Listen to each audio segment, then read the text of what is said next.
Dengarlah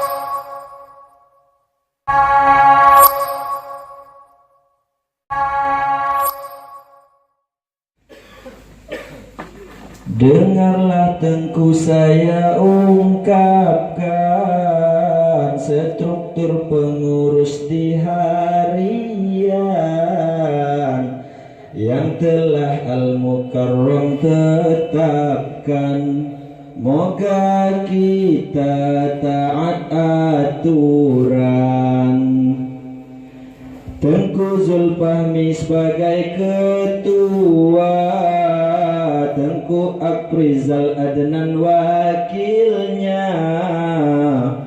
Mereka berdua hai saudara, Dewan Penasehat kita. Hati-hati dalam pengajian, bila tidak sukses menjalankan. Siap-siap mendapat teguran. Tengku Martunis turun tangan.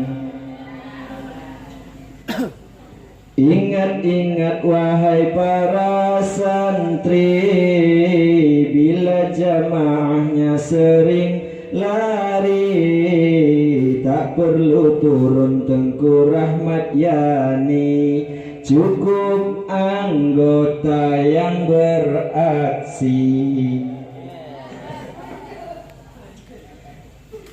Kalau pulang jangan sembarangan, Tengku Muallim tempat sandaran. Tengku Mahathir sebagai rekan, mereka Dewan Perizinan. Ingatlah di bidang kebersihan, bila tak tuntas kita lakukan, nanti Tengku Muzakir katakan, an-nadhafatu minal iman. Jangan coba lari sana sini, karena ada Dewan CCTV. Kalau Tengku Maulidin ketahui, siaplah WC engkau cuci. Ada juga di segi bangunan, wajib kita taati aturan.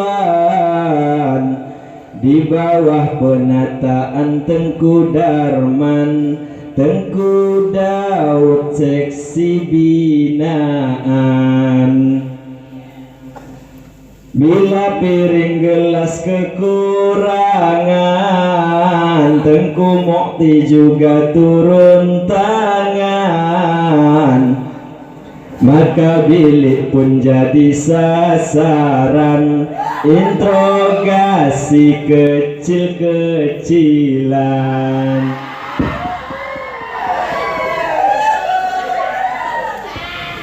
Masyarakat pun ada hubungan dengan dayah kita wahai rakan. Bila mereka punya urusan, Tengku Muttaqin yang terdepan. Itulah kawan hanya gambaran yang tidak lengkap saya ungkapkan. Bila Tengku masih penasaran, lihatlah papan pengumuman.